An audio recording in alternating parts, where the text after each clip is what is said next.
لا شريك لك لبيك اللهم لبيك لبيك لا شريك لك لبيك إن الحمد والنعمة لك والملك لا شريك لك لبيك اللهم لبيك لبيك لا شريك لك لبيك إن الحمد والنعمة لك والملك لا شريك لك لبيك اللهم لبيك لبيك لا شريك لك لبيك إن الحمد والنعمة لك والملك لا شريك لك لبيك اللهم لبيك لبيك لا شريك لك لبيك إن الحمد والنعمة لك والملك لا شريك لك لبيك اللهم لبيك لبيك لا شريك لك لبيك إن الحمد والنعمة لك والملك لا شريك لك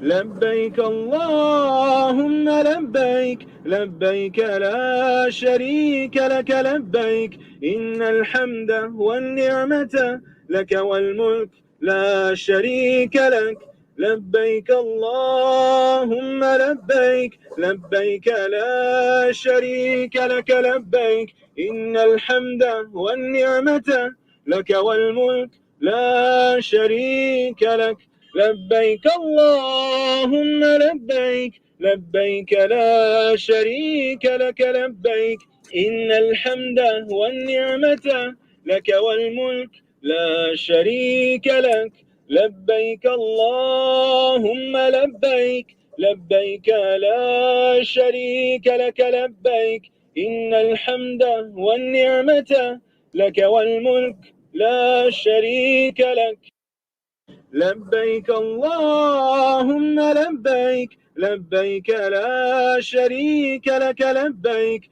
إن الحمد والنعمة لك والملك لا شريك لك لبيك اللهم لبيك لبيك لا شريك لك لبيك إن الحمد والنعمة لك والملك لا شريك لك لبيك اللهم لبيك لبيك لا شريك لك لبيك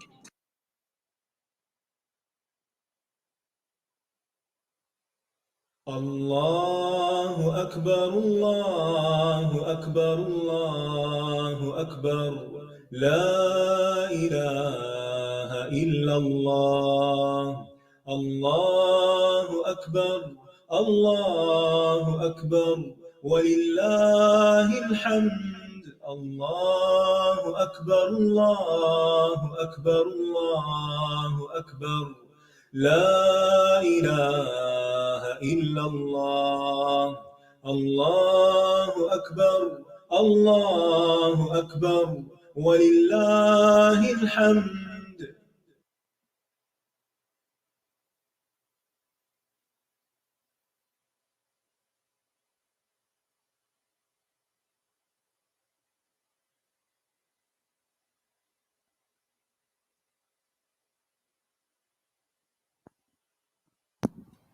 السلام علیکم ورحمۃ اللہ وبرکاتہ. نحمده ونصلي على رسوله الكريم اما بعد فاعوذ باللہ من الشیطان الرجیم بسم اللہ الرحمن الرحیم رب اشرح لي صدری ويسر لي امری واحلل عقدۃ من لسانی یفقهوا قولی. آج ہم حج بیت اللہ سیریز کے سلسلے میں عمرے کا طریقہ اور اس سے متعلق چیزیں پڑھیں گے. ارشاد باری تعالیٰ ہے إن الذين كفروا ويصدون عن سبيل الله والمسجد الحرام الذي جعلناه للناس الناس سواء العاكف فيه والباد ومن يرد فيه بإلحاد بظلم نذقه من عذاب أليم۔ بے شک وہ لوگ جنہوں نے کفر کیا اور وہ اللہ کے راستے اور مسجد حرام سے روکتے ہیں، جسے ہم نے اس میں رہنے والوں اور باہر سے آنے والوں سب لوگوں کے لیے مساوی بنایا ہے، اور جو کوئی اس میں ظلم کے ساتھ الحاد کا ارادہ کرے گا تو ہم اسے دردناک عذاب چکھائیں گے۔ اس آیت کریمہ میں بنیادی طور پر اللہ سبحانہ وتعالیٰ مشرکین کی اس برائی کے بارے میں ہمیں آگاہ فرما رہے ہیں کہ جس میں انہوں نے اپنے رب کے ساتھ کفر کیا، اور نہ صرف یہ کہ کفر کیا بلکہ اس کے ساتھ ساتھ دوسرے لوگوں کو بھی اللہ کے راستے سے روکا، یعنی انہیں ایمان لانے سے منع کیا، اور اس کے علاوہ لوگوں کو مسجد حرام جانے سے بھی روکا، جو کہ ان کی ملکیت نہ تھی اور نہ ان کے آباء و اجداد کی ملکیت تھی، یہ تو اللہ کا گھر تھا، اور وہ اس بات کے روادار نہ تھے کہ وہ اس سے کسی کو روک دے۔ مسجد حرام مکہ میں مقیم لوگوں اور باہر سے آنے والوں سب کے لیے برابر ہے، اس لیے جو لوگ وہاں رہتے تھے ان کا بھی حق تھا کہ اس میں جا کر عبادت کریں، اور جو باہر سے آئیں، لیکن انہوں نے لوگوں کو اللہ کے راستے سے روکا، بلکہ انہوں نے مخلوق کی افضل ترین ہستی محمد الرسول اللہ صلی اللہ علیہ وسلم اور آپ کے صحابہ کو بھی مسجد میں داخل ہونے سے روک دیا۔ حالانکہ مسجد کا احترام اور حرمت یہ ہے کہ اس میں عبادت کی جائے جس مقصد کے لیے وہ بنائی جاتی ہے۔ ابن عباس کہتے ہیں کہ یہ آیت سفیان بن حرب اور اس کے ساتھیوں کے بارے میں نازل ہوئی جب انہوں نے رسول اللہ صلی اللہ علیہ وسلم اور آپ کے صحابہ کو حدیبیہ کے سال مسجد حرام سے روکا تھا،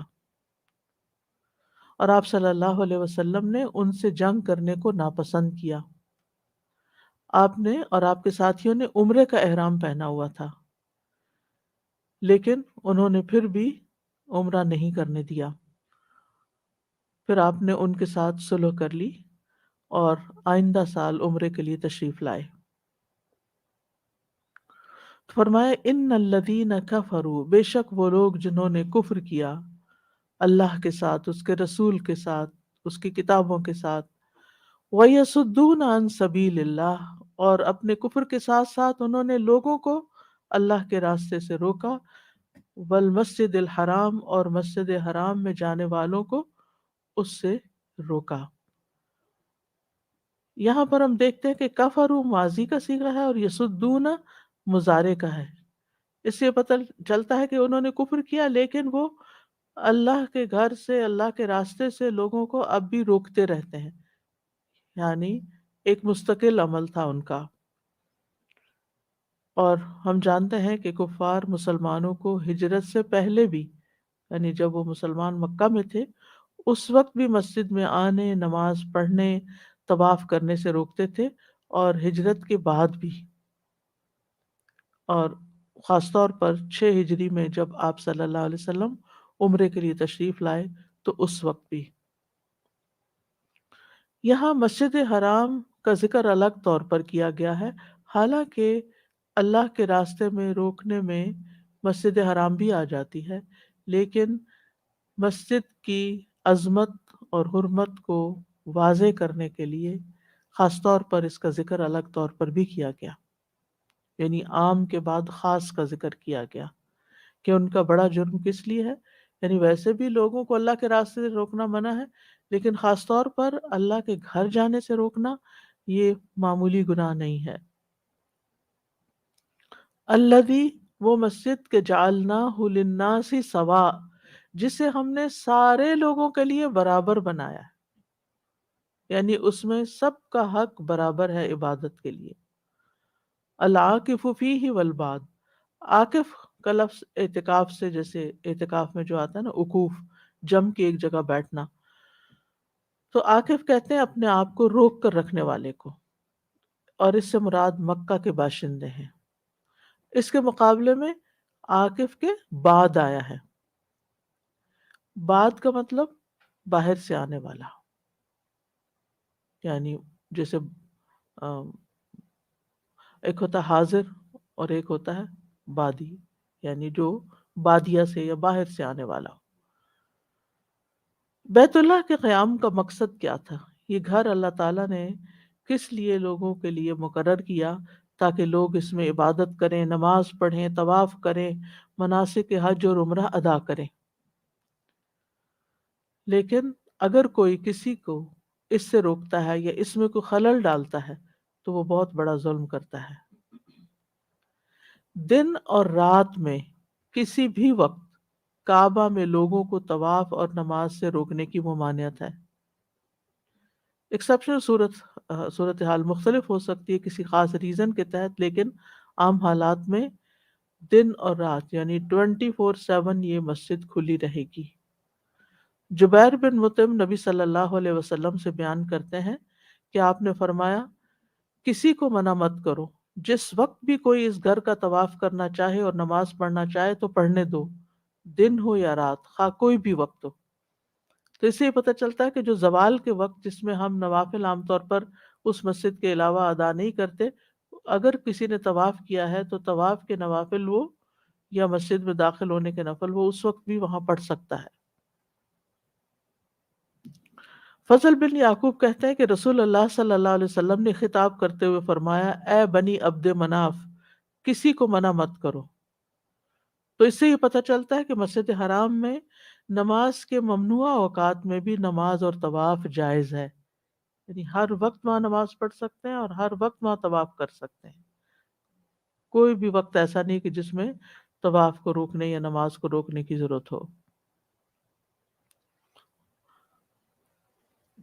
بعض کے خیال میں یہ حکم پورے حدود حرم کے لیے ہے، یعنی صرف مسجد کے لیے نہیں بلکہ پورے حدود حرم کے لیے ہے کہ وہاں آنے سے کسی کو منع نہ کیا جائے، روکا نہ جائے۔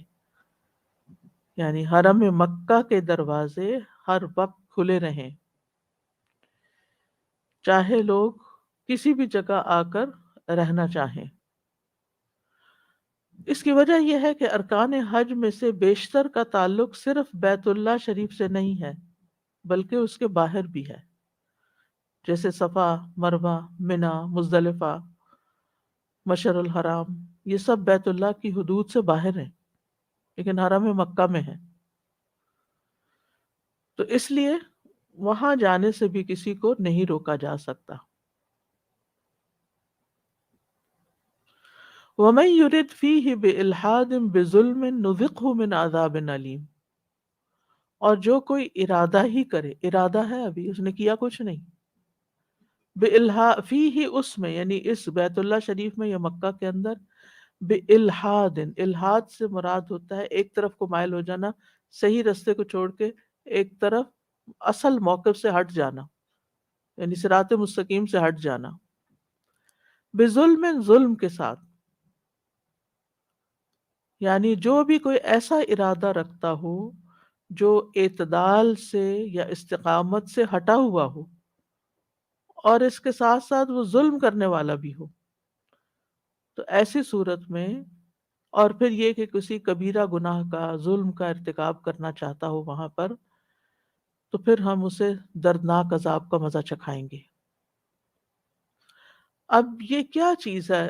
ظلم سے مراد یہاں کسی انسان پہ ظلم ڈھانا ہے یا اپنے آپ پہ بھی ظلم کرنا، یا جیسے حرام مہینوں کے بارے میں آتا ہے نا، فَلَا تَظْلِمُوا فِيهِنَّ أَنفُسَكُمْ، کہ ان مہینوں میں اپنی جانوں پر ظلم نہ کرو، ٹھیک ہے؟ تو اپنی جانوں پہ ظلم کرنا کیا ہے؟ اپنی جان پر کیسے ظلم کرتا ہے انسان؟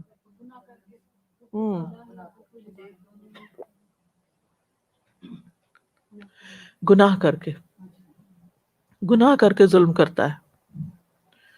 تو اس لیے یہاں بھی کیا مراد ہے کہ یہاں گناہ کا ارادہ نہیں کرنا چاہیے، چاہے صغیرہ گناہ ہو یا کبیرہ گناہ ہو، سارے گناہ مراد ہیں۔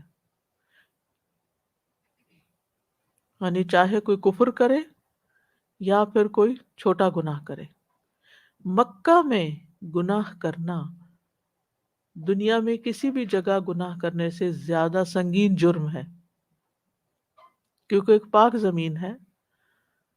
جیسے اگر انسان اپنے گھر میں گناہ کرتا ہے وہ بھی گناہ ہے، لیکن اگر وہ مسجد میں جا کے غلط کام کرتا ہے، یعنی کسی کے گھر چوری کرنا بھی منع ہے، لیکن مسجد میں چوری اور بھی بری بات ہے، اور بیت اللہ شریف میں چوری اور بھی بڑی بات۔ تو اس لیے کوئی بھی گناہ چھوٹا ہو یا بڑا، اس کا ارتکاب وہاں نہ کیا جائے، اور کوئی ایسا کام چھوڑا نہ جائے جس کے کرنے کا اللہ نے حکم دیا، جیسے نماز وغیرہ۔ تو وہاں جا کے بھی کئی لوگ سوئے رہتے ہیں، نماز کی پرواہ نہیں کرتے، تو یہ بھی درست نہیں۔ اسی طرح اس میں بدعات بھی شامل ہے، گناہوں کے علاوہ بدعات بھی شامل ہے۔ بدعت اگرچہ گناہ ہی کا کام ہے، لیکن الگ طور پر بھی ذکر کرنا چاہیے۔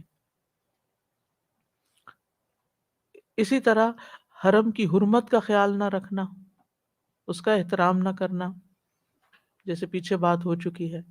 حرم کے جانوروں کو ذبح کرنا یا شکار کرنا، یا ان کو نقصان دینا، یا وہاں کے درختوں کو کاٹنا، یا کسی کی گم شدہ چیز اٹھا لینا، کوئی سڑک پہ پڑی ہوئی چیز تو اٹھا لینا، اللہ یہ کہ اس کو استعمال نہ کرے اور ہمیشہ اعلان ہی کرتا رہے، اور جو بہت بڑی ذمہ داری ہے۔ وہاں پر اگر کوئی بزنس کر رہا ہے تو اس میں ذخیرہ اندوزی کرنا، یعنی یو نیم اٹ، کسی بھی قسم کا گناہ، چاہے اپنی ذات سے متعلق ہو یا کسی انسان کے ساتھ زیادتی ہو، سبھی کچھ منع ہے۔ یعنی وہاں پر تقوی کا اٹموسٹ خیال رکھنا چاہیے، اور پوری طرح ذہنی طور پہ تیار ہو کے جانا چاہیے کہ وہاں کوئی بھی ایسا کام نہیں کرنا۔ یہ اصل میں ایک تربیت گاہ ہے، جہاں جا کر انسان اللہ کی اطاعت، عبادت سیکھتا ہے، اپنی تربیت کرتا ہے، ایک ڈسپلن سیکھتا ہے، تاکہ پھر واپس آ کر اس کو مینٹین کرے۔ اسی طرح ایک قول یہ ہے کہ حرام چیز کو حلال نہ سمجھا جائے، یہ بھی الحاد ہوتا ہے، یعنی موقف سے، راستے سے ہٹ گیا۔ تو خلاصہ یہ ہے کہ یہ آیت عام ہے، نافرمانی کی ساری قسمیں اس میں شامل ہیں،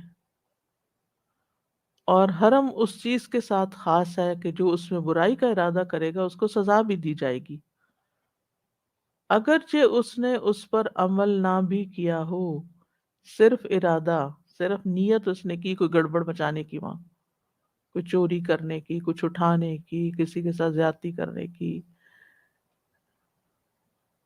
یعنی سوچ پر بھی پکڑ ہے کہ اگر کوئی کہتا ہے کہ اچھا کیا خیال ہے یہ نہ کر لو،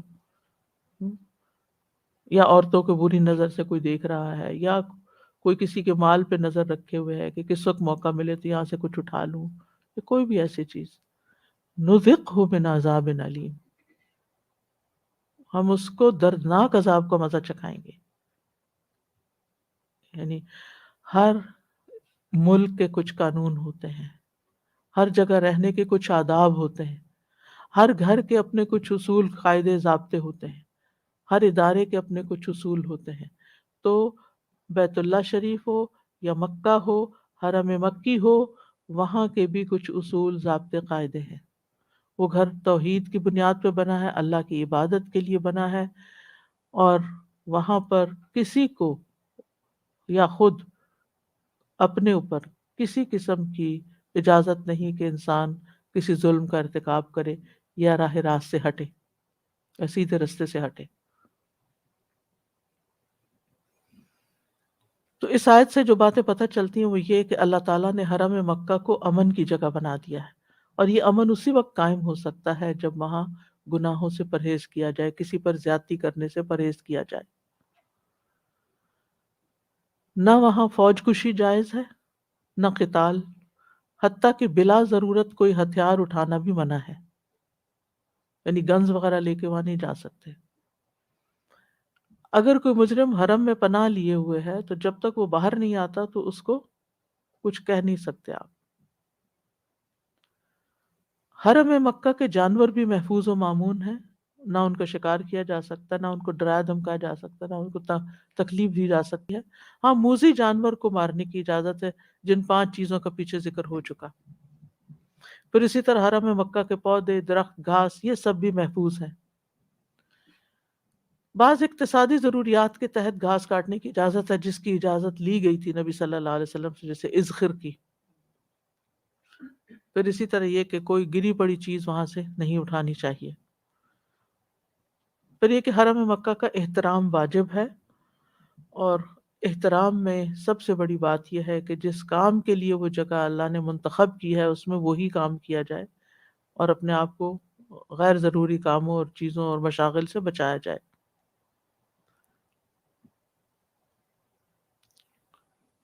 کعبہ کی طرف ایک لشکر کو دھنسا دیا جائے گا جو برے ارادے سے آ رہا ہوگا۔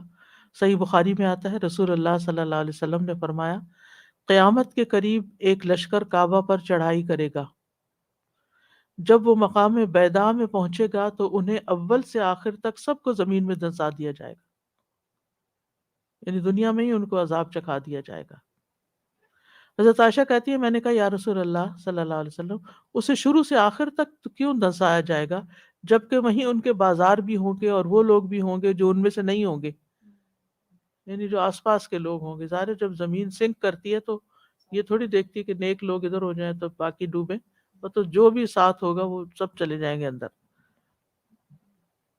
آپ نے فرمایا ہاں، شروع سے آخر تک ان سب کو دھنسا دیا جائے گا، پھر ان کی نیتوں کے مطابق وہ اٹھائے جائیں گے، یعنی قیامت کے دن۔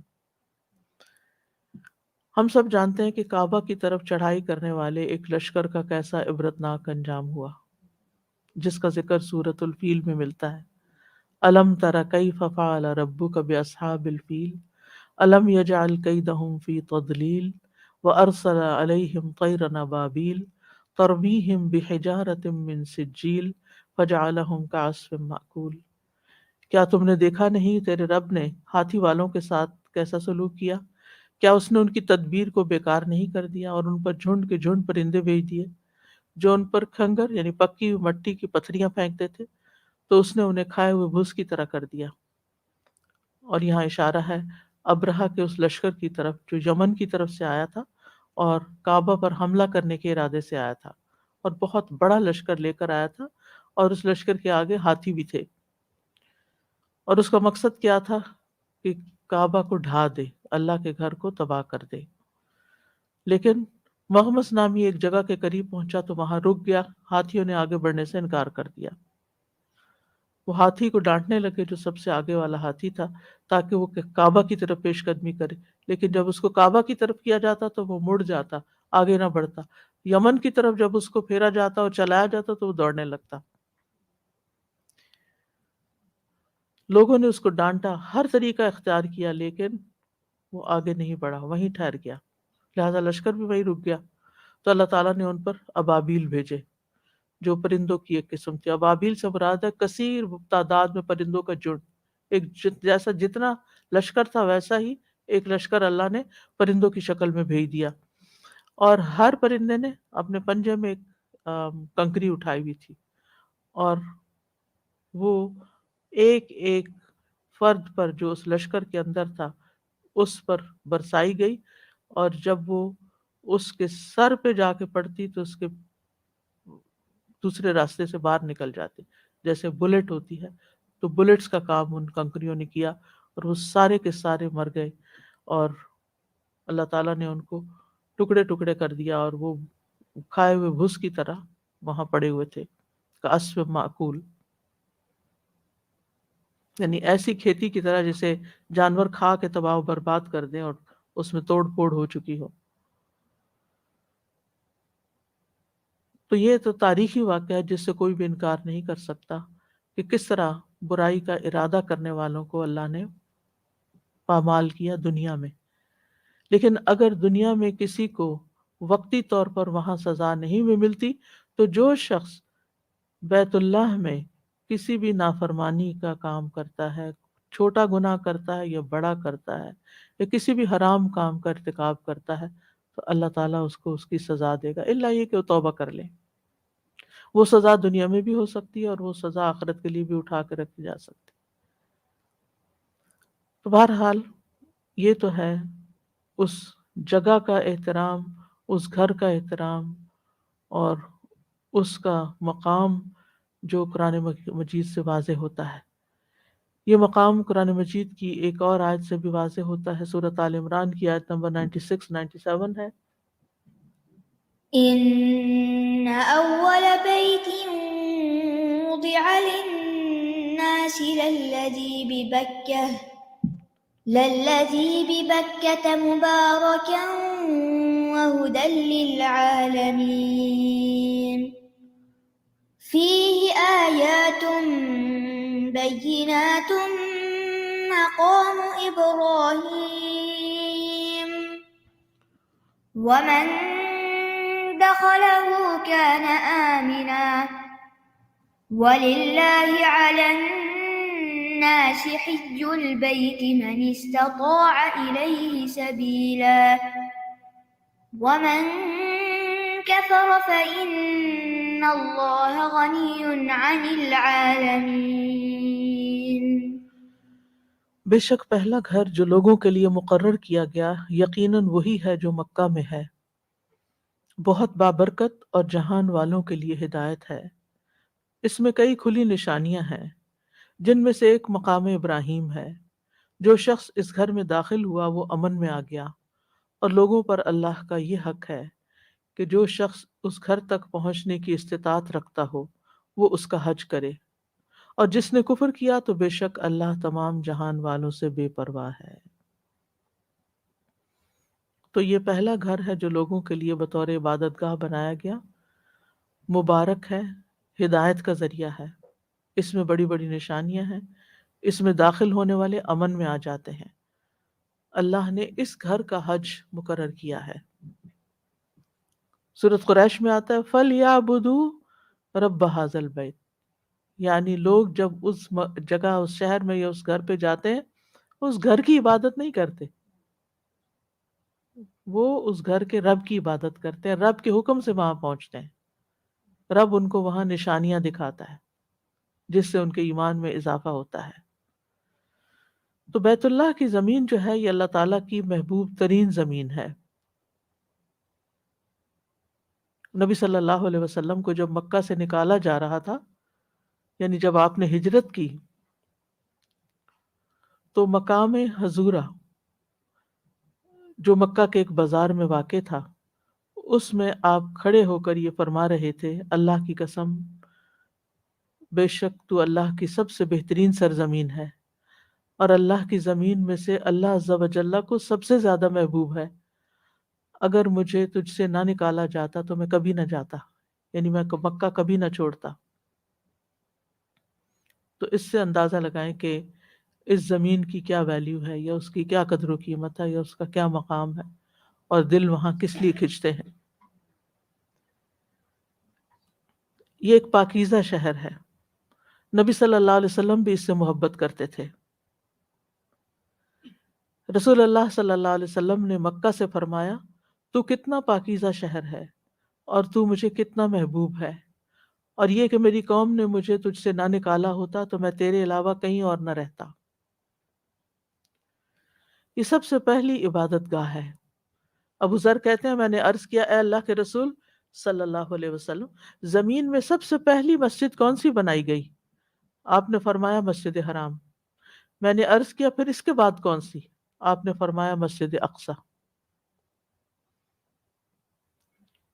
بیت اللہ کی جو فضیلت ہے اس کی کچھ اور وجوہات بھی ہیں، ان میں سے ایک سورۃ البقرہ کی آیت نمبر 125 میں ہے وَإِذْ جَعَلْنَا الْبَيْتَ مَثَابَةً لِلنَّاسِ وَأَمْنًا وَاتَّخِذُوا مِن مَّقَامِ إِبْرَاهِيمَ مُصَلًّى وَعَهِدْنَا إِلَىٰ إِبْرَاهِيمَ وَإِسْمَاعِيلَ أَن طَهِّرَا بَيْتِيَ لِلطَّائِفِينَ وَالْعَاكِفِينَ وَالرُّكَّعِ السُّجُودِ۔ اور جب ہم نے اس گھر کو لوگوں کے لیے لوٹ کر آنے کی جگہ اور سراسر امن بنایا اور تم ابراہیم کی جائے مقام کو نماز کی جگہ بناؤ، اور ہم نے ابراہیم اور اسماعیل کو تاکیدی حکم دیا کہ تم دونوں میرے گھر کو طواف کرنے والوں اور اعتکاف کرنے والوں اور رکوع کرنے والوں اور سجدہ کرنے والوں کے لیے پاک صاف رکھو۔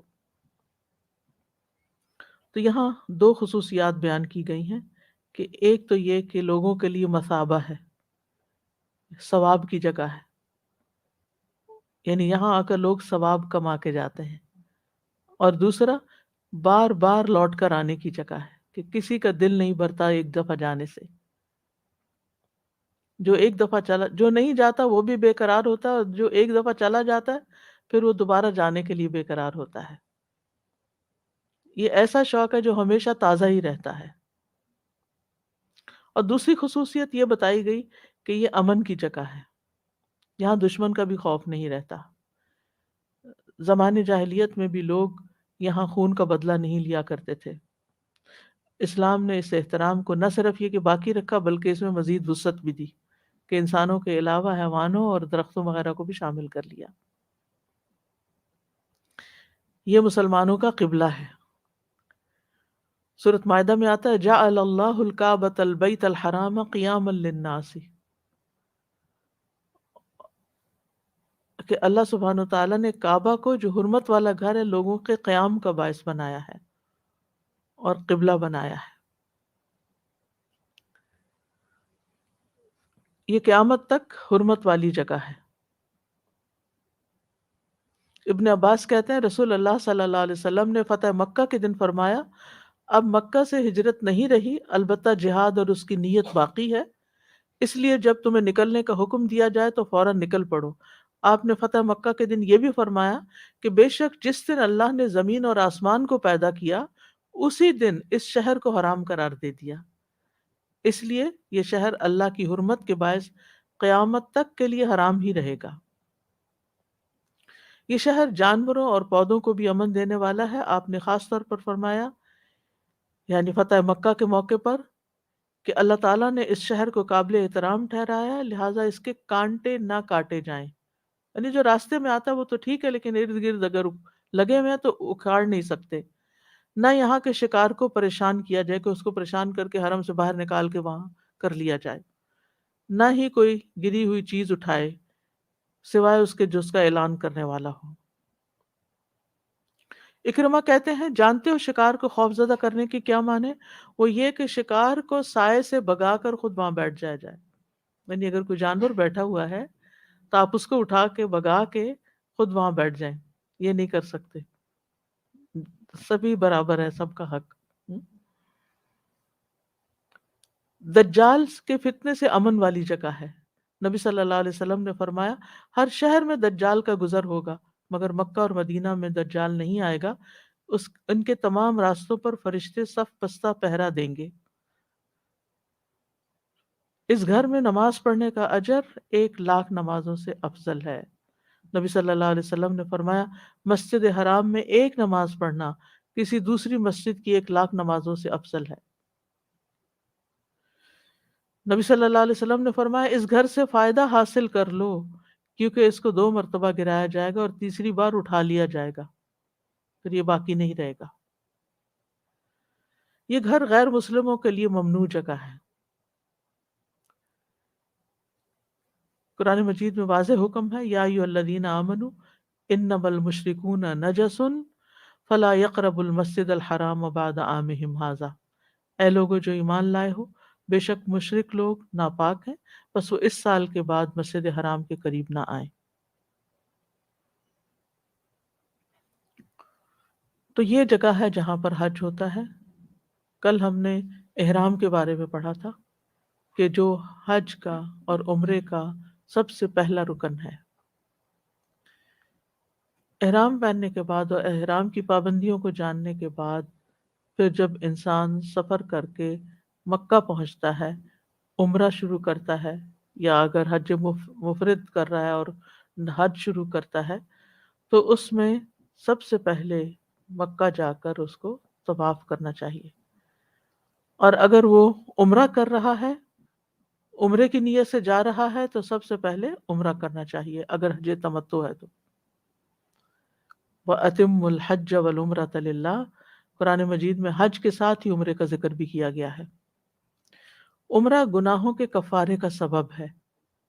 رسول اللہ صلی اللہ علیہ وسلم نے فرمایا ایک عمرہ دوسرے عمرے تک ان کے درمیان ہونے والے گناہوں کا کفارہ ہوتا ہے۔ عمرہ فقر دور کرنے کا، محتاجی، غربت دور کرنے کا ذریعہ ہے۔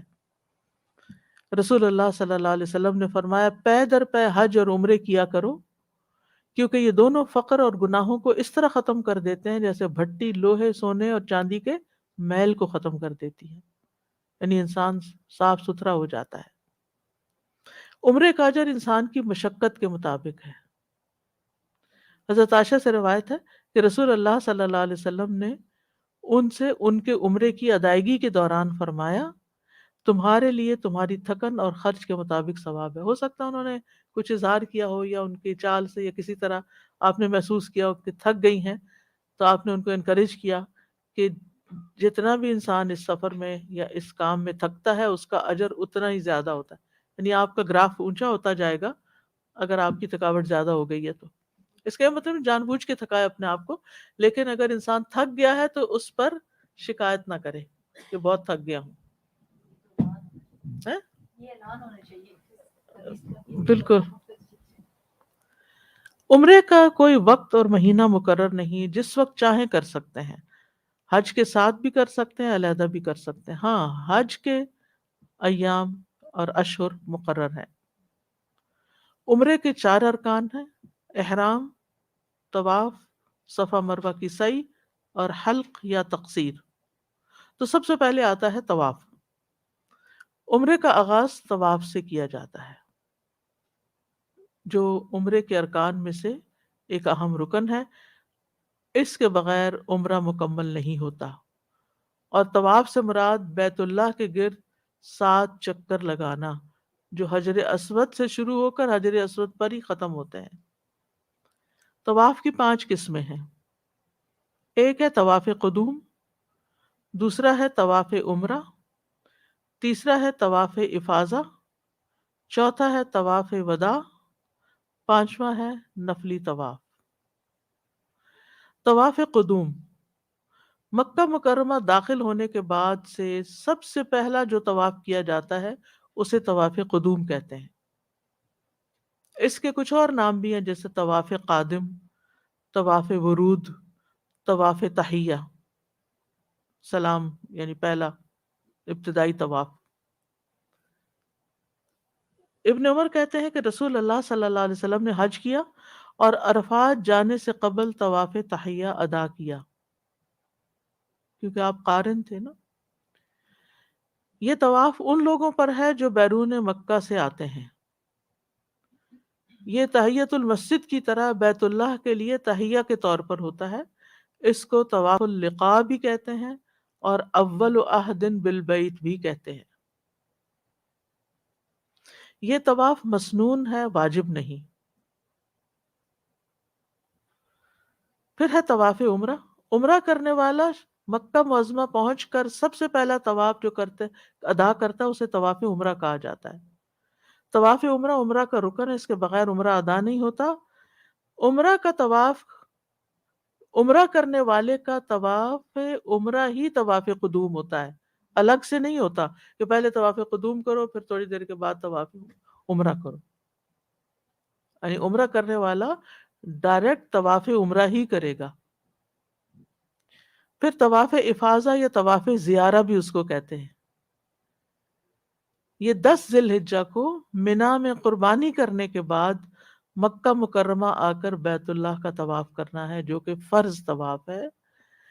اسے طواف افاضہ یا طواف زیارہ یا طواف حج بھی کہتے ہیں۔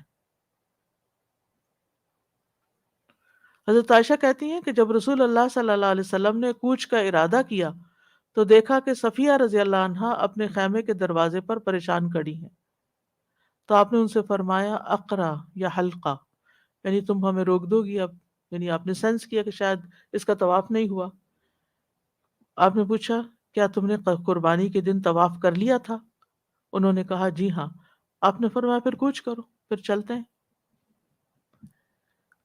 تو طواف وداع، حج ادا کرنے کے بعد مکہ معظمہ سے رخصت ہونے سے پہلے بیت اللہ کا طواف کرنا یہ بھی واجب ہے، اسے طواف وداع کہتے ہیں۔ یاد رکھیے عمرے کے بعد طواف وداع کرنا ضروری نہیں، یعنی اگر آپ عمرے کے لیے گئے تو اس کے لیے ضروری نہیں کہ آپ طواف وداع کریں۔ طواف وداع صرف حج کے موقع پر ہوتا ہے۔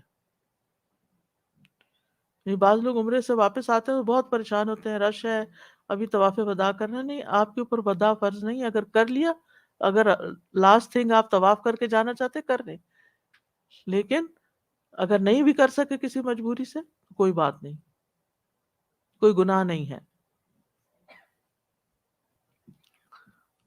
پھر ہے نفلی طواف، طواف قدوم، طواف عمرہ، طواف افاضہ اور طواف وداع کے علاوہ جو بھی طواف کیا جائے گا وہ نفلی طواف ہوگا۔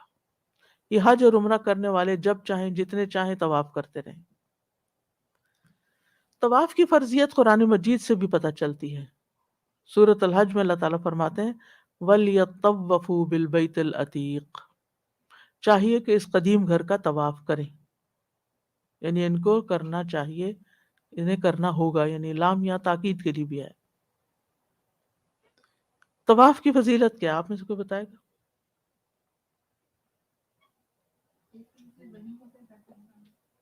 ہم؟ فضیلت کیا، ثواب کیا ہے؟ طواف کر کے کیا ملے گا آپ کو؟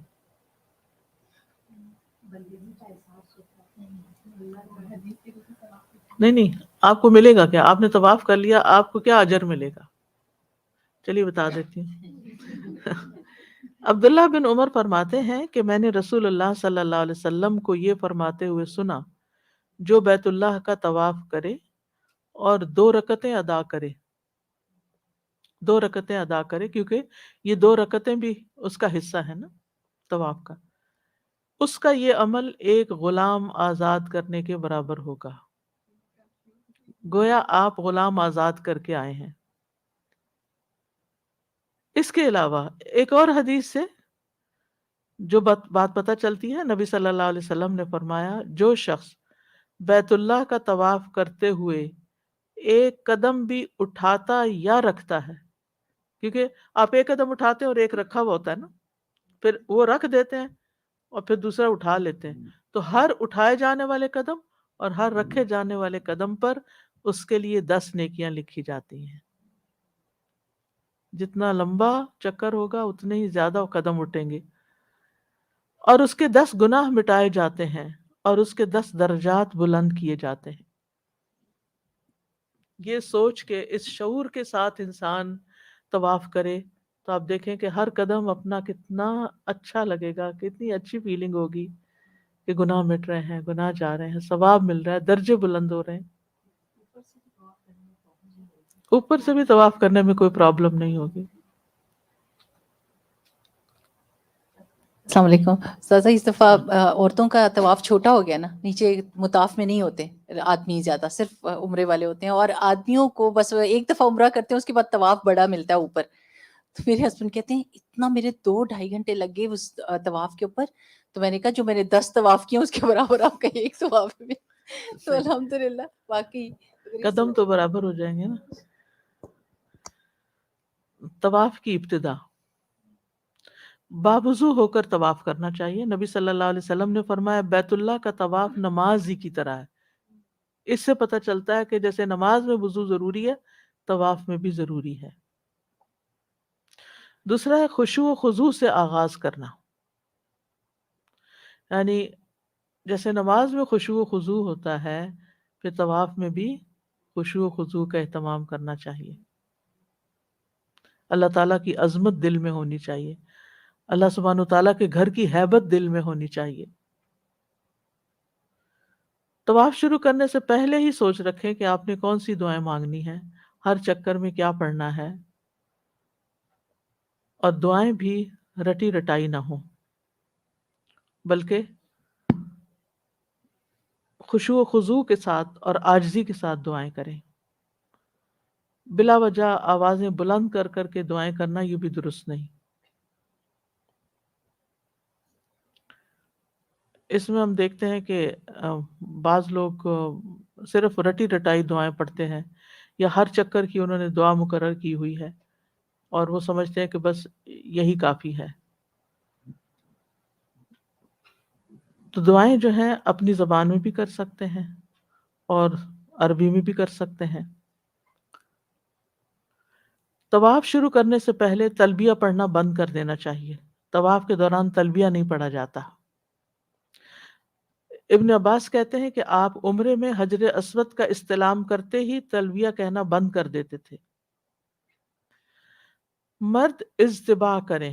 اجتباء کا مطلب یہ ہے کہ جو چادر اوڑھی ہوئی ہے اس چادر کا ایک حصہ دائیں کندھے کے نیچے سے نکال کر بائیں کندھے پہ ڈال دیں اور دایاں کھلا رکھیں. دایاں کندھا ننگا ہوگا. یعلا کہتے ہیں نبی صلی اللہ علیہ وسلم نے طواف کیا جبکہ آپ اجتباء کیے ہوئے تھے اور چادر سبز رنگ کی تھی. یعنی احرام میں تو آپ سفید کپڑا پہنتے ہیں نا، لیکن اس کے بعد جیسے کبھی بھی طواف آپ کرتے ہیں تو جو بھی رنگ پہنا ہوا ہو. خواتین کے لیے سطر کا اہتمام کرنا ضروری ہے اور مردوں کے بیچ میں نہیں گھسنا چاہیے. ہاں مردوں کے ساتھ ساتھ طواف کر سکتے ہیں، لیکن جہاں زیادہ مردوں ذرا اوائڈ کرنا چاہیے، ایک طرف کو ہو جانا چاہیے. عطا کہتے ہیں جب مکہ کے حاکم ابن ہشام نے عورتوں کو مردوں کے ساتھ طواف کرنے سے منع کر دیا تو میں نے کہا تم کس دلیل کی بنا پہ عورتوں کو اس سے منع کر رہے ہو، جبکہ نبی صلی اللہ علیہ وسلم کی بیویوں نے مردوں کے ساتھ طواف کیا تھا. ابن جریج کہتے ہیں میں نے پوچھا یہ پردہ کی آیت نازل ہونے کے بعد کا واقعہ یا پہلے کا؟ انہوں نے کہا میری عمر کی قسم میں نے انہیں پردے کے بعد دیکھا. اس پر ابن جریج نے کہا میں نے پوچھا وہ مردوں میں کیسے مل جل جاتی تھی؟ انہوں نے کہا کہ مکس اپ نہیں ہوتی تھی، ساتھ ساتھ ہوتی تھی لیکن ان کے اندر نہیں گھستی تھی. ازواج مطہرات رات میں اس طرح نکلتی تھی کہ پہچانی نہ جاتی اور مردوں کے ساتھ طواف کرتی. البتہ عورتیں جب کعبہ کے اندر جانا چاہتی تو اندر جانے سے پہلے باہر کھڑی ہو جاتی اور مردوں کو نکال دیا جاتا تھا، کیونکہ چھوٹی جگہ تھی اس وقت، شاید دروازہ ہر وقت بند نہیں ہوتا ہوگا تو جو چاہے اندر چلا جائے. طواف کی ابتدا حجر اسود سے کرنی چاہیے. طواف سے پہلے حجر اسود کو چھو کر بوسہ دینا یا کسی چیز سے حجر اسود کو چھو کر اسے بوسہ دینا استلام کہلاتا ہے. یعنی یا تو آپ خود بوسہ دیں یا اپنے ہاتھ سے اس کو چھو کے پھر ہاتھ کو چوم لیں، یا کوئی لکڑی وغیرہ ہے یا کسی چیز سے حجر اسود کو چھوئیں اور پھر اس کو چوم لیں. یہ استلام ہوتا ہے. ہاں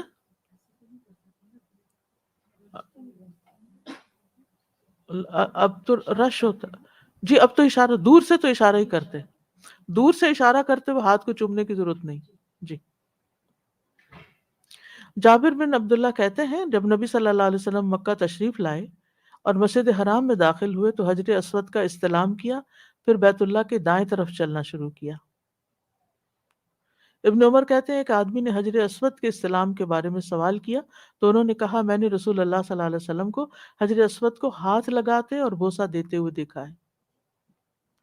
ابو طفیل کہتے ہیں میں نے نبی صلی اللہ علیہ وسلم کو بیت اللہ کا طواف ان کی سواری پہ کرتے ہوئے دیکھا جب آپ حجر اسود کو چھڑی سے چھوتے اور چھڑی کو چوم لیتے، لیکن اگر کوئی چیز اس کو ٹچ نہیں کر رہی تو پھر دور سے کس نہیں کرنے کی ضرورت. بسم اللہ ہی اللہ اکبر کہتے ہوئے حجر اسود کا استلام کرنا چاہیے.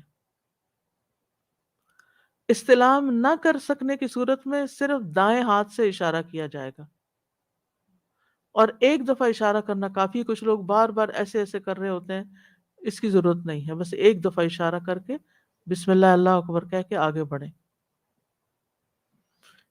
عمر رضی اللہ عنہ کہتے ہیں کہ نبی صلی اللہ علیہ وسلم نے ان کو فرمایا اگر تمہیں خالی جگہ ملے تو حجر اسود کا بوسہ لو، اگر نہ ملے تو اس کی طرف رخ کر کے لا الہ الا اللہ اور اللہ اکبر پڑھتے ہوئے آگے گزر جاؤ.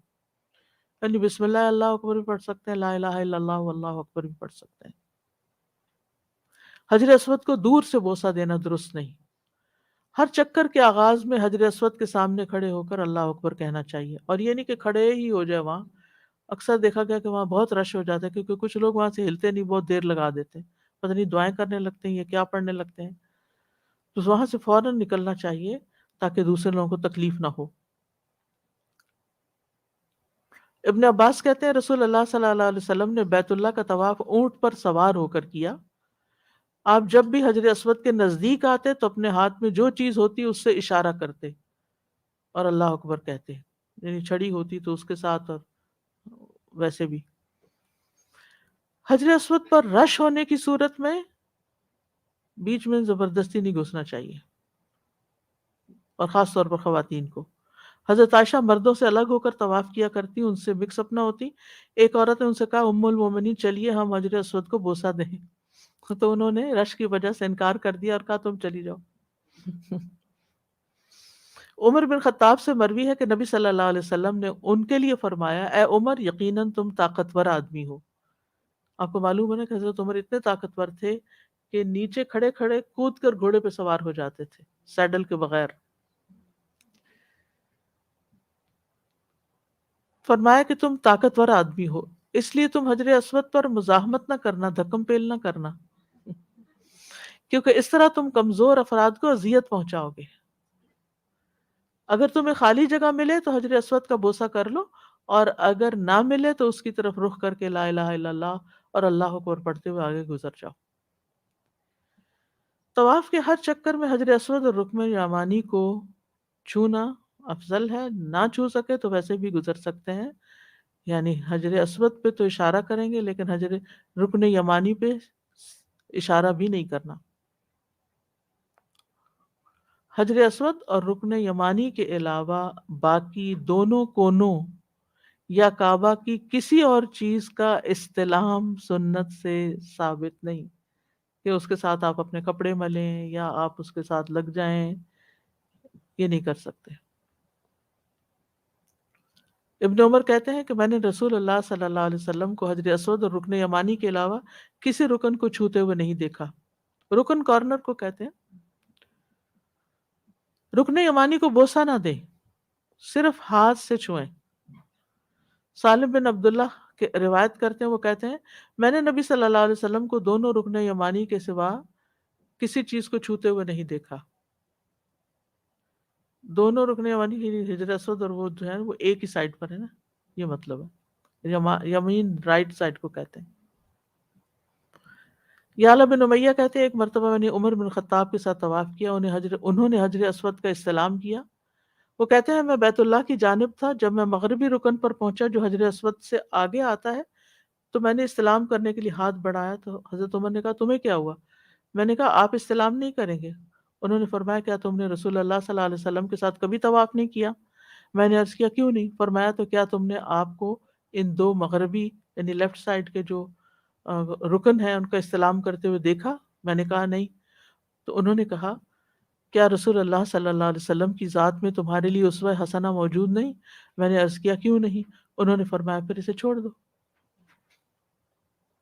سمجھانے کا طریقہ دیکھیں آپ، سبحان اللہ، کتنی حکمت سے سمجھایا، کتنے سارے سوال کیے، پھر کہا کہ آپ نے نہیں کیا تو ہمیں کیا کرنے، کیوں کرنا ہے پھر؟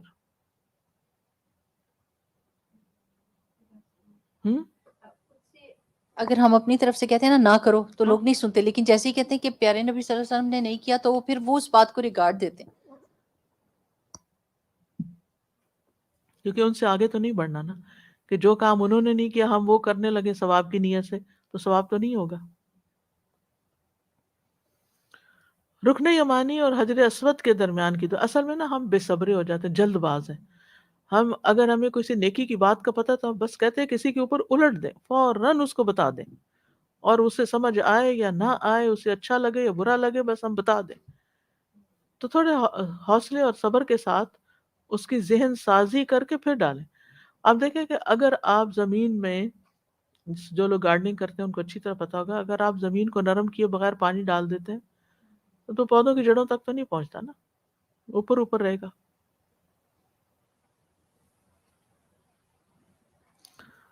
عبداللہ بن صاحب کہتے ہیں ہاں رکن یمانی اور حجر اسود کے درمیان دعا پڑھنی چاہیے۔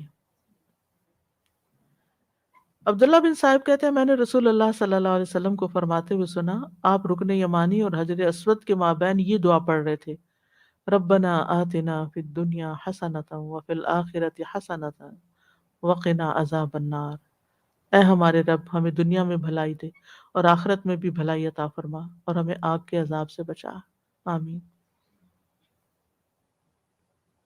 طواف کرنے والا طواف کے آخر میں بھی تکبیر کہے گا، اللہ اکبر، اللہ اکبر کہہ کے پھر طواف ختم کرے گا۔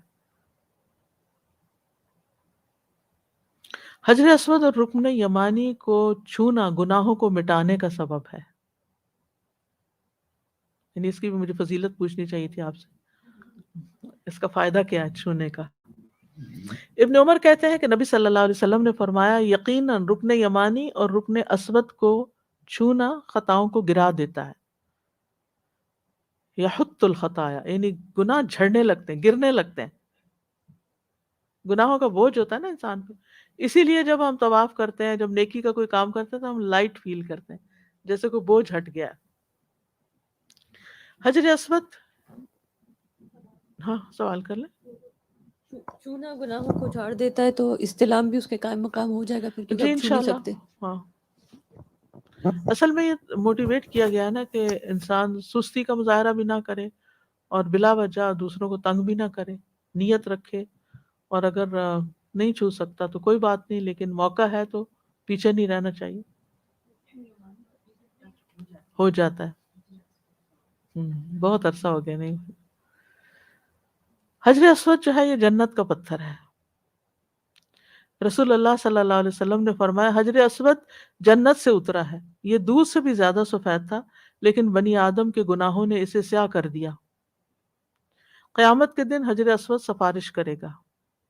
رسول اللہ صلی اللہ علیہ وسلم نے فرمایا قیامت کے دن یہ حجر اسود اس طرح آئے گا کہ اس کی 2 آنکھیں ہوں گی جن سے یہ دیکھتا ہوگا، اور ایک زبان ہوگی جس سے یہ بولتا ہوگا، اور اس شخص کے حق میں گواہی دے گا جس نے حق کے ساتھ اسے بوسہ دیا ہوگا۔ اللہ تعالیٰ جس کو چاہے بلوا دے۔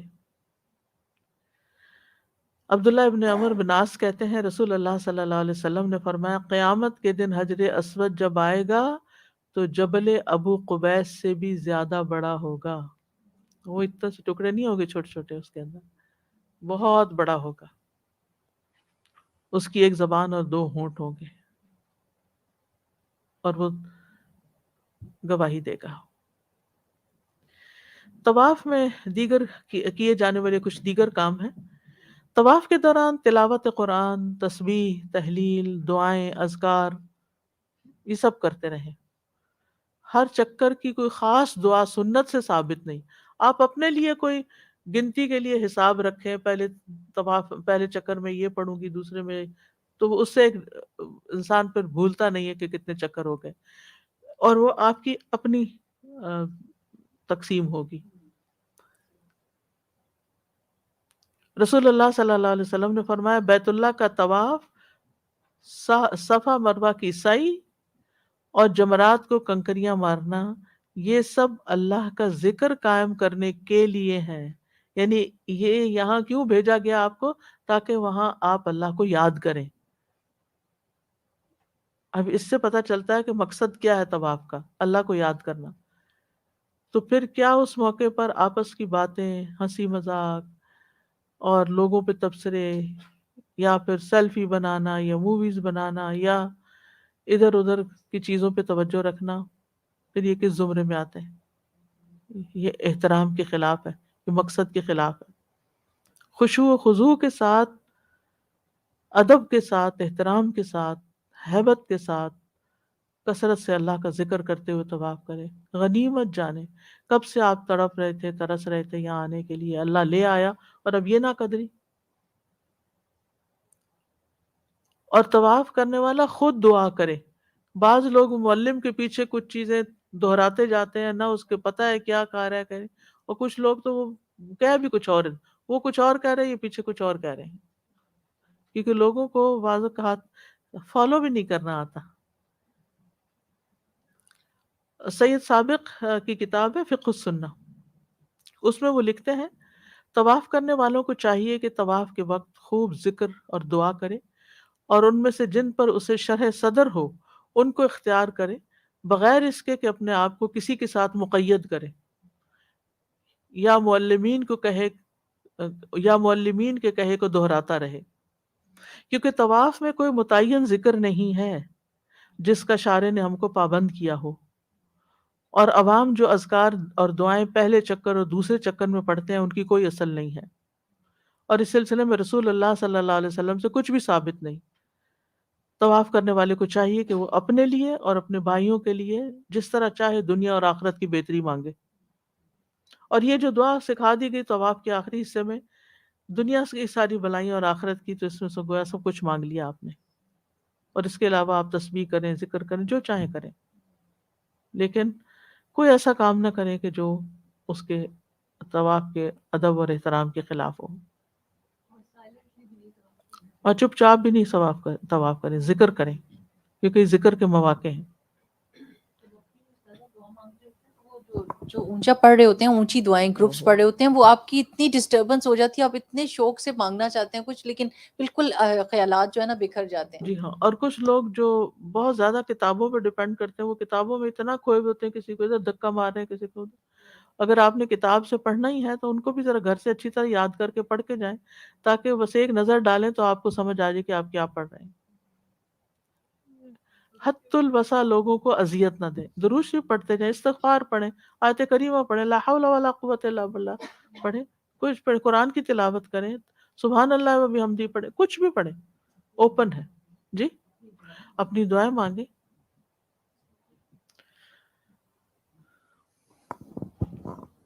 اس میں یہ بھی دیکھا گیا کہ وہ زیادہ تر کعبے کی طرف شکل کر کے اس طرف ہی چہرہ کر کے ادھر ہی دیکھ رہے ہوتے ہیں، کئی مرتبہ اس طرف چل رہے ہوتے ہیں، اور اگر سیلفی بھی بناتے ہیں تو کعبے کے ساتھ بنا رہے ہوتے ہیں، اور اس میں اور باقی کے لوگ بھی آ جاتے ہیں بیچ میں، مطلب ان کی بھی ساتھ وہ بے وجہ کسی اور کی تصویر بھی آتی ہے، اور پھر آپ دیکھیں کہ کعبہ کو تصویروں سے اور بتوں سے پاک کیا گیا تھا، ہم وہیں پر تصویریں بنا رہے ہیں۔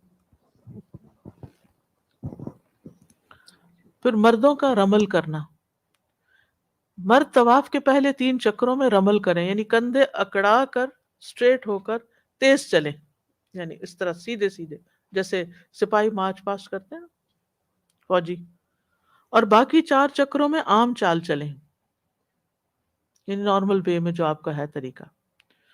عورتیں رمل نہیں کریں گی، سارے چکر نارمل ہی طواف عام چال سے ہی چلیں گی۔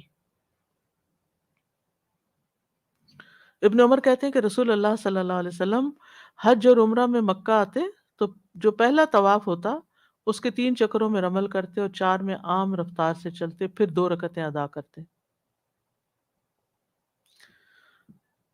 علماء کی اکثریت کا موقف یہی ہے کہ نماز کی طرح طواف کے لیے بھی وضو شرط ہے، طہارت شرط ہے، ناپاکی میں آپ طواف نہیں کر سکتے۔ تو جس طرح وضو کے بغیر نماز صحیح نہیں، اس طرح طواف بھی بغیر وضو کے صحیح نہیں۔ اگر طواف کے دوران کسی کا وضو ٹوٹ جائے تو وہ اسی جگہ سے طواف چھوڑ کر جا کر وضو کرے اور اسی جگہ سے دوبارہ پھر شروع کر لے، یعنی نیا چکر وہ شروع کر لے، اسی جگہ سے مراد یہ کہ تیسرا چکر تھا تو تیسرا سے شروع کر لے۔ نبی صلی اللہ علیہ وسلم کا فرمان ہے، بیت اللہ کا طواف نماز ہے لیکن تم اس میں کلام کر سکتے ہو۔ حضرت عائشہ بیان کرتی ہیں رسول اللہ صلی اللہ علیہ وسلم جب طواف کا ارادہ کرتے تو آپ وضو کرتے تھے، اور رسول اللہ صلی اللہ علیہ وسلم کا فرمان ہے مجھ سے اپنے مناسک حاصل کر لو، یعنی حج عمرے کا طریقہ سیکھ لو۔ صحیحین میں ہے کہ جب عائشہ رضی اللہ تعالیٰ عنہ کو حیض آ گیا تو رسول اللہ صلی اللہ علیہ وسلم نے ان سے فرمایا تم حاجیوں والے سارے کام کرو لیکن پاک صاف ہونے سے قبل طواف نہ کرنا۔ تو ان ساری باتوں سے کیا پتہ چلتا ہے کہ ناپاکی کی حالت میں طواف نہیں کرنا چاہیے۔ دوران طواف نماز کا وقت آ جائے تو پھر کیا کریں؟ طواف روک کر مرد دونوں کندھے ڈھانپ کر نماز ادا کریں، کیونکہ نبی صلی اللہ علیہ وسلم نے فرمایا کسی شخص کو بھی ایک کپڑے میں نماز اس طرح نہیں پڑھنی چاہیے کہ اس کے کندھوں پہ کچھ نہ ہو، کندھے ڈھکے ہوئے ہونے چاہیے نماز میں۔ اسی طرح جو خواتین سکارف وغیرہ کرتی ہیں تو اس میں بھی وہ اس طرح نہ گردن لپیٹ لیں، گردن کو کہ کندھوں پہ کچھ نہ رہے. کندھوں پہ آپ کا سکارف نماز کے دوران ہونا چاہیے. نماز سے فارغ ہونے کے بعد مرد حضرات اپنا پھر کندھا کھول لیں، دایاں کندھا. پہلے چکروں کو شمار کر لیں کہ نماز سے پہلے کتنے چکر ہوئے تھے اور باقی پورے کر لیں. خواتین بھی نماز با جماعت ادا کریں اور طواف کے باقی چکر بعد میں پورے کریں. طواف مکمل کرنے کے بعد اجتباء ختم کر دیں، یعنی اب کندھا ڈھانک لیں. صحیح میں یہ نہیں کرنے کی ضرورت، صحیح میں اجتباء نہیں ہوگا. ٹھیک، کور کر لیں، یعنی اجتباء ختم کر دیں نا. اجتباء کندھا کھولنے کو کہتے ہیں نا. تو اجتباء کو، اب طواف ختم ہو گیا، اجتباء بھی ختم، یعنی طواف مکمل کرنے کے بعد. احرام، اجتباء اور رمل صرف عمرہ کے طواف کے لیے ہیں. ٹھیک ہے نا. طواف زیارہ، طواف وداع، نفلی طواف کے لیے احرام باندھنے کی ضرورت نہیں، اور نہ ہی اجتباء اور نہ ہی رمل کریں. یعنی باقی ہر طواف میں اجتباء اور رمل کی ضرورت نہیں ہے، صرف قدوم میں ہے. ٹھیک ہے. عمرے کا طواف قدوم وہی ہوگا نا. ابن عباس کہتے ہیں کہ نبی صلی اللہ علیہ وسلم نے اپنے طواف افاضہ میں رمل نہیں کیا تھا. مسجد حرام میں طواف اور نماز کے اوقات مسلسل ہیں، یعنی کبھی بھی انقطاع نہیں ہے. طواف کے دوران ممنوع کام: خواتین خوشبو لگانے اور زیب و زینت اختیار کرنے سے گریز کریں.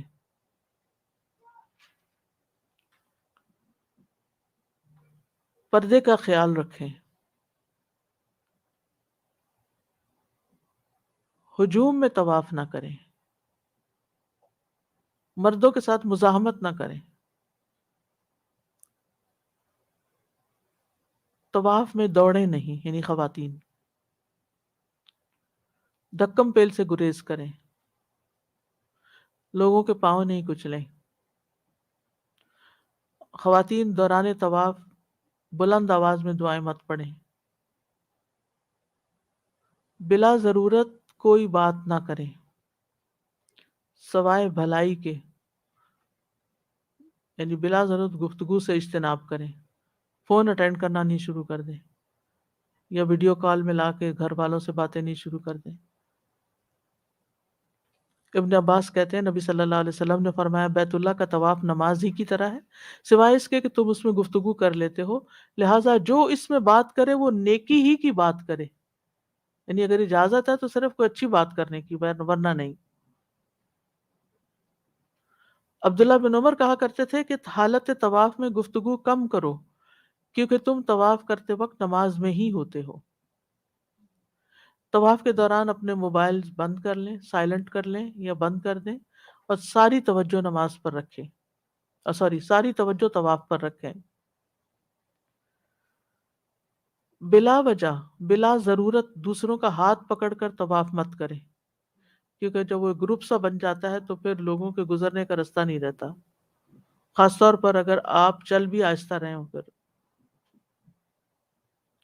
ابن عباس نے بیان کیا کہ نبی صلی اللہ علیہ وسلم کعبہ کا طواف کرتے ہوئے ایک ایسے شخص کے پاس سے گزرے جس نے اپنا ہاتھ ایک دوسرے شخص کے ہاتھ سے رسی یا تسمے یا کسی اور چیز سے باندھ رکھا تھا.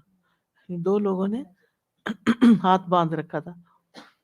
نبی صلی اللہ علیہ وسلم نے اپنے ہاتھ سے اسے کاٹ دیا اور پھر فرمایا ساتھ چلنا ہی ہے تو ہاتھ پکڑ لو. جب طواف مکمل ہو جائے اور حجر اسود کے پاس رش ہو تو نکلتے وقت لوگوں کو دھکے دے کر نہ نکلیں، بلکہ آہستہ آہستہ جہاں مناسب جگہ ملے مطاف سے نکلیں. یہ بہت ضروری ہے، کیونکہ بہت سے لوگ جب طواف حجر اسود پہ مکمل ہوا واپسی کا سفر شروع کر دیتے ہیں اور طواف کے اندر سے ہی واپسی کرنے لگتے ہیں. یعنی لوگ ادھر جا رہے ہیں اور وہ الٹے سائڈ پہ آ رہے ہیں اور پھر ان کے ساتھ دھکم پیل کر رہے ہیں. تو بہتر یہی ہے کہ آپ آخری چکر میں آہستہ آہستہ آہستہ دائرے سے باہر آنا شروع کر دیں، تاکہ جب طواف ختم ہو تو آپ تھوڑا سا بھی آگے جا کے پھر باہر نکل جائیں جہاں لوگ آ نہ رہے ہوں جس طرف سے. کسی دوسرے انسان کی طرف سے طواف کرنا جائز نہیں، البتہ حج اور عمرہ کیا جا سکتا ہے، لیکن خالی طواف کسی کے لیے نہیں کرنا ہوتا. اور اس میں بھی بڑی حکمت ہے، کیونکہ پھر ہر کوئی ڈیمانڈ کر سکتا ہے میرے لیے طواف کر دو، میرے لیے کر دو، اور پھر وہ اپنا کس وقت کریں گے. طواف کے بعد مقام ابراہیم پر نماز ہوگی. وَاتَّخِذُوا مِن مَقَامِ إِبْرَاهِيمَ مُصَلًّى، یعنی اس آیت کو پڑھا جائے گا 2 رکعت، پڑھا نہیں جائے گا، اس مقام پر نماز پڑھی جائے گی، یعنی طواف کے بعد کی 2 رکعتیں. پہلی رکعت میں سورۃ الکافرون، دوسری رکعت میں قل هو اللہ احد، سورۃ الاخلاص.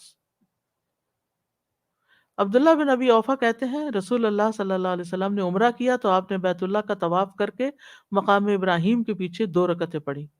مقام ابراہیم آپ کو معلوم ہے نا، وہ پتھر ہے جس پر حضرت ابراہیم نے کھڑے ہو کر کعبہ تعمیر کیا تھا. اگر اس مقام پر رش ہو اور وہ طواف کے اندر آ چکا ہو تو وہاں پر زبردستی نماز نہ پڑھے، کیونکہ میں دیکھا ہے کہ کچھ لوگ یعنی عین اس جگہ، حالانکہ لوگ طواف کے گزر رہے ہیں، وہیں پر کھڑے ہو کر نماز میں ریجڈ ہو جاتے ہیں. آپ پوری مسجد میں کہیں بھی چلے جائیں، جہاں خالی جگہ ملے وہاں جا کے طواف نفل پڑھ لیں طواف کے. یہ جب نفل پڑھ رہے ہوتے ہیں تو اس جگہ پہ حرم کے اندر سترے کی ضرورت نہیں ہوتی کہ جیسے اب ہم نفل پڑھ رہے ہیں اور ہوتی ہے، کیوں نہیں ہوتی ہوتی؟ ہے؟ ہاں جی، او، اپنی کوئی نہ کوئی چیز رکھیں آگے. اور اگر جماعت میں پڑھ رہے ہیں تو پھر تو امام کے آگے ہے نا.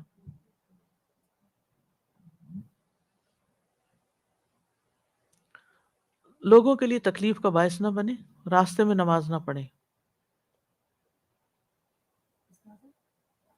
مقام ابراہیم پہ جب 2 رکعت پڑھنی ہوتی ہے تو اسی کی سیدھ میں جا کے تو ضروری نہیں ہے کہ وہیں اسی پہ نہیں، اسی ڈائریکشن میں کی سیدھ پڑھیں، بھی ضروری کہیں پہ نہیں، بھی پڑھ سکتے ہیں. اپوزٹ بھی چلے جائیں، رائٹ لیفٹ کہیں چلے جائیں. اچھا،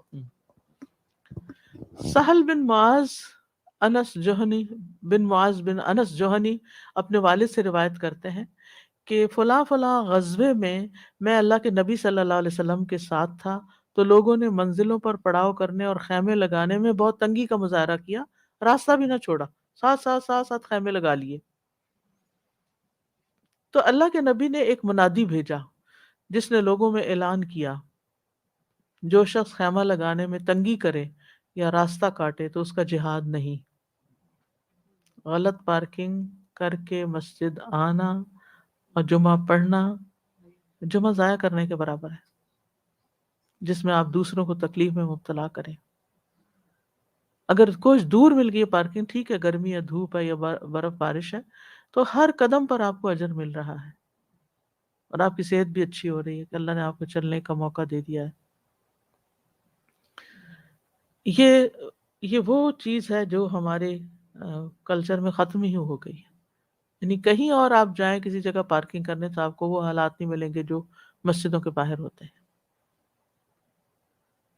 تو حرم میں بھی ایسی جگہ نماز نہ پڑھیں جو لوگوں کی گزرگاہ ہو، رستوں میں نہ کھڑے ہوں. یعنی وہاں کے لیے نہیں، کہیں پر بھی آپ دروازے میں نہ کھڑے ہو جائیں. بعض لوگ واش روم جاتے ہیں اور واش روم کے دروازے میں کھڑے ہو کے سلام دعا کرنے لگتے ہیں، رستہ روک دیتے. کچھ لوگ ریسپشن کے رستے میں کھڑے ہو کے وہاں کھڑے ہو جاتے ہیں اور لوگوں کا رستہ روک دیتے ہیں، حالانکہ وہ گزرنے کی جگہ ہے. اگر آپ کو ریسپشنسٹ سے بات کرنی ہے تو آپ اس کاؤنٹر کے ساتھ جا کے کھڑے ہوں تاکہ پیچھے سے لوگوں کا رستہ، یا اگر لائن بنائے تو اس طرح کہ بیچ میں لوگوں کے گزرنے کا رستہ چھوڑیں. تو لوگوں کو اذیت دے کے عبادت کرنا عبادت کی روح کے منافی ہے.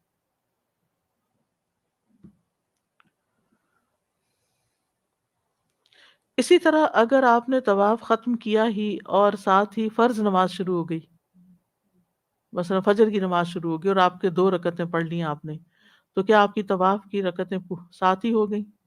نہیں، فجر کی نماز کی رکعتیں طواف کی رکعتوں میں شمار نہیں ہوگی، وہ الگ پڑھی جائیں گی اور اس کے بعد آپ طواف کے نفل پڑھ سکتے ہیں.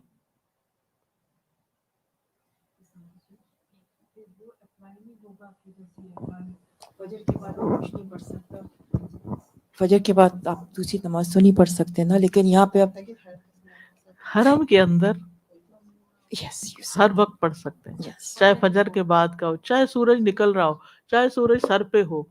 کوئی وقت ایسا نہیں جس میں نماز ممنوع ہے، آل دا ٹائم. آپ نے کل بتایا تھا. جی مسجد نبوی میں بھی نہیں مسجد نبی میں نہیں اوکے، ہے، صرف حرم میں. صرف اگر کوئی شخص 2 رکعت نماز پڑھنا بھول ہی جائے اور ہوٹل پہنچ جائے، اب کیا کرے؟ ہاں وہیں پڑھ لے، ٹھیک ہے، لیکن پڑھنا لازم ہے. یعنی یہ طواف آپ کا مکمل نہیں ہوگا. بعض اوقات ایسا ہوتا ہے نا کہ آپ نے طواف ختم کیا، ادھر سے نماز شروع ہو گئی، نماز شروع ہوئی، نماز ختم ہوئی تو اب آپ کو لوگوں نے اٹھا دیا، اور جو آپ کے ساتھ فرینڈز یا کوئی فیملی ہے وہ کہتے چلو چلو چلو، آپ کو بھول ہی گیا کہ آپ نے نفل پڑھنے، آپ چلے گئے وہاں جا کے یاد ہے وہ نفل ہی رہ گئے. تو وہیں پڑھ لیں، کہیں بھی پڑھ سکتے ہیں. جمہور کا قول یہی ہے قضا کریں، چاہے حرم کی حدود میں ہو یا حرم کی حدود سے باہر. اگر آپ مکہ سے بھی نکل گئے ہیں تو آپ کو یاد آئے تو 2 نفل وہ پڑھ لیں قضا.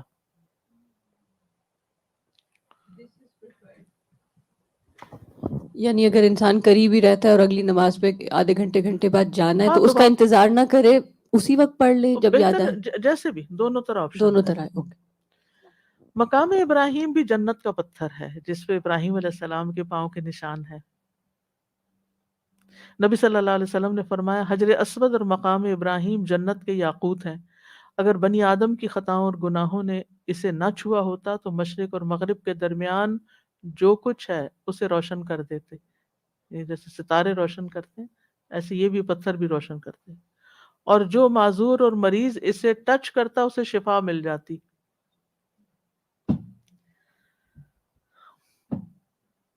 مقام ابراہیم کی کچھ تاریخ یوں ہے کہ ابراہیم علیہ السلام نے اپنے بیٹے اسماعیل علیہ السلام سے فرمایا بے شک تمہارے رب نے مجھے حکم دیا ہے کہ میں اس کے لیے گھر کی تعمیر کروں.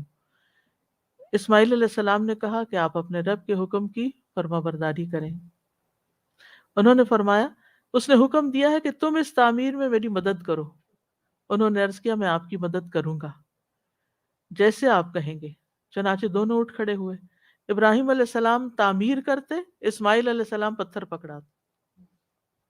یعنی جیسے ایک مستری ہوتا ہے نا اور ایک مزدور ساتھ لگتا ہے تو ایسے ہی.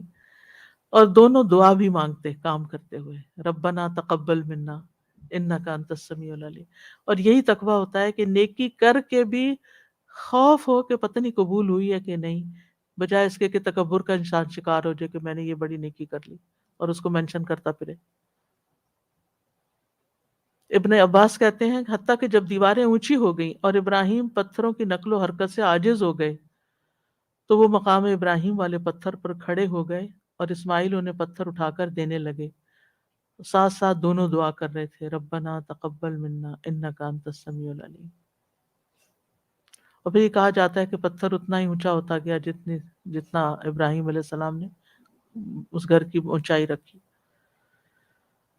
صحابہ مقام ابراہیم سے بہت وابستگی رکھتے تھے، اس سے محبت کرتے تھے.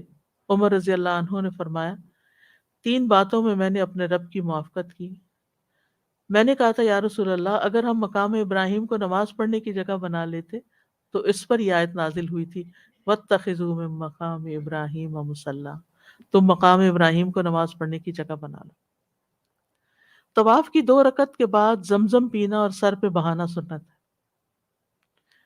یعنی خوب زمزم پیئیں اور سیر ہو کے پیئیں. پہلے تو زمزم کے لیے ایک خاص جگہ بنی ہوتی تھی جہاں پر ٹیپس ہوتے تھے، اور کچھ اس سے پہلے تو کنواں بھی شاید نظر آتا تھا.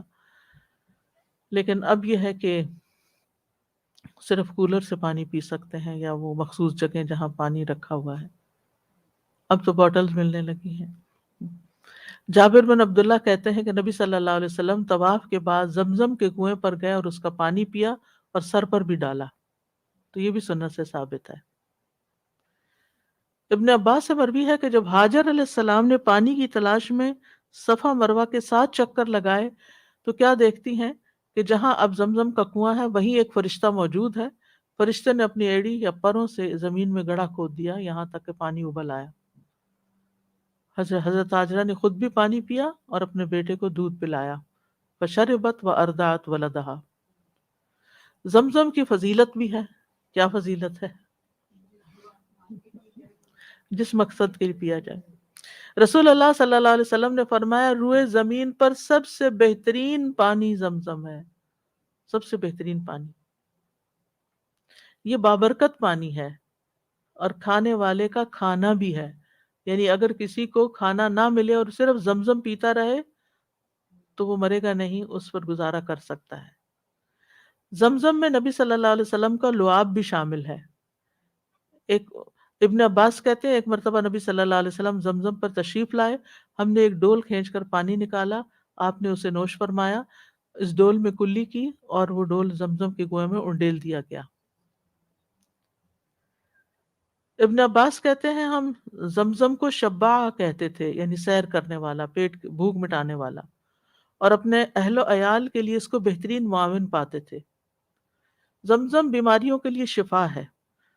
فرمایا روئے زمین پر سب سے بہترین پانی زمزم، یہ کھانے کا کھانا بیماری سے شفا ہے، بخار کا علاج ہے۔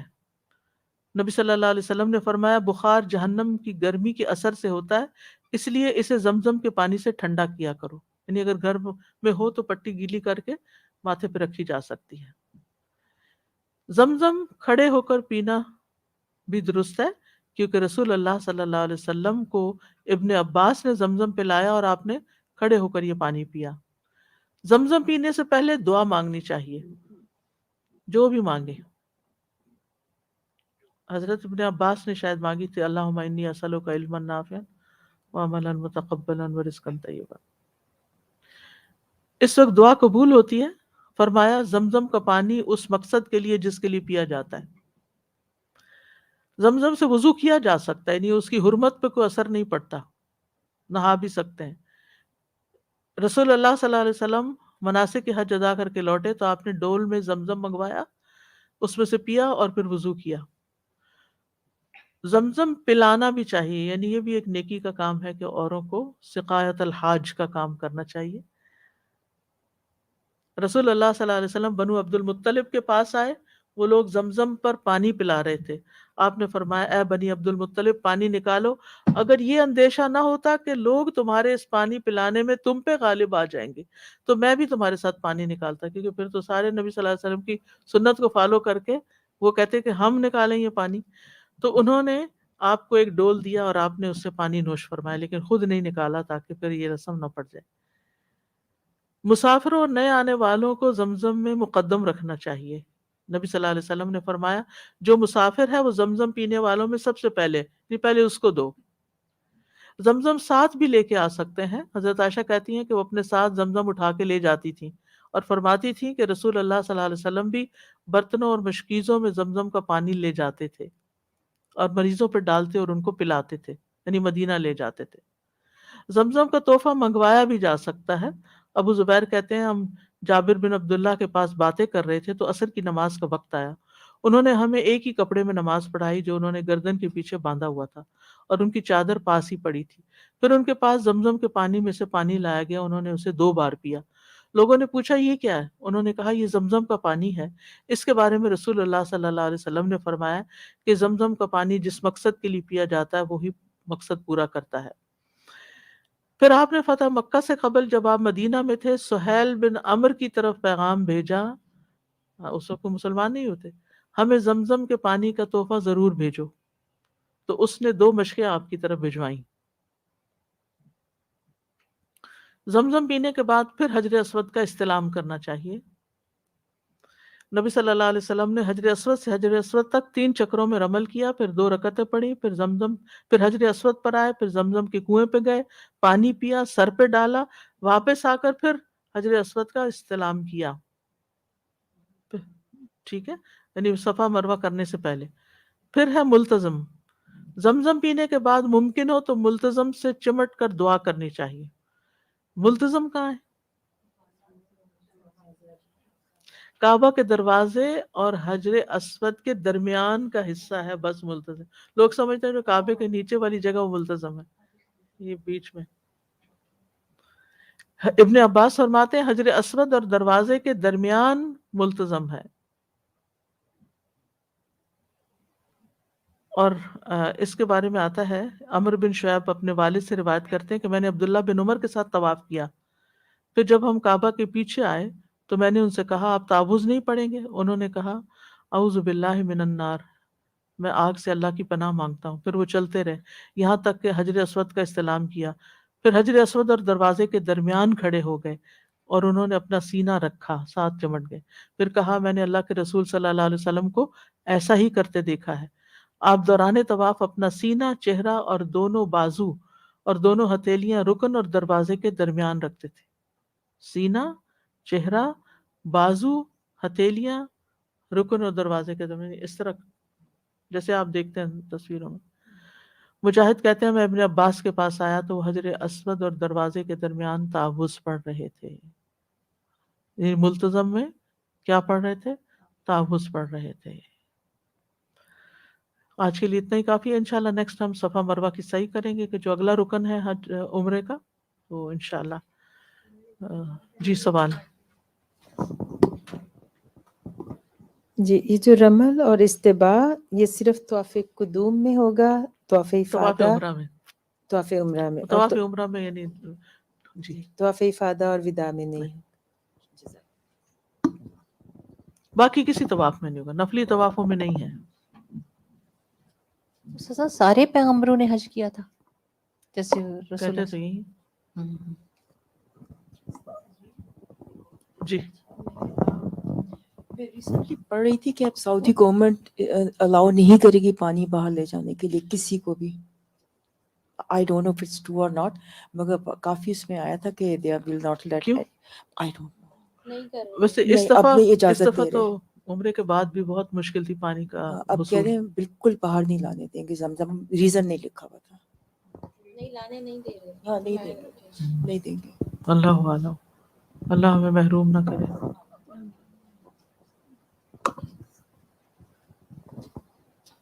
جی استاذہ جی بہت ہی ڈرانے والی بات شروع میں ہوئی کہ وہ ارادہ بھی اگر کرو گے کسی خراب بات کا تو اس کی بھی پکڑ ہے۔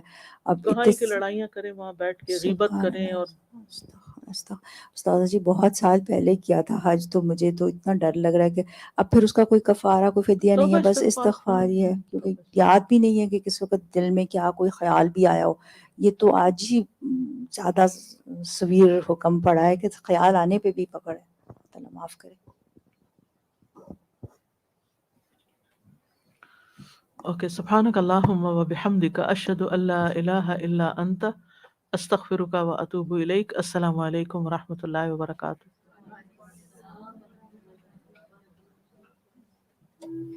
اللهم صل على محمد وعلى آل محمد كما صليت على إبراهيم وعلى آل إبراهيم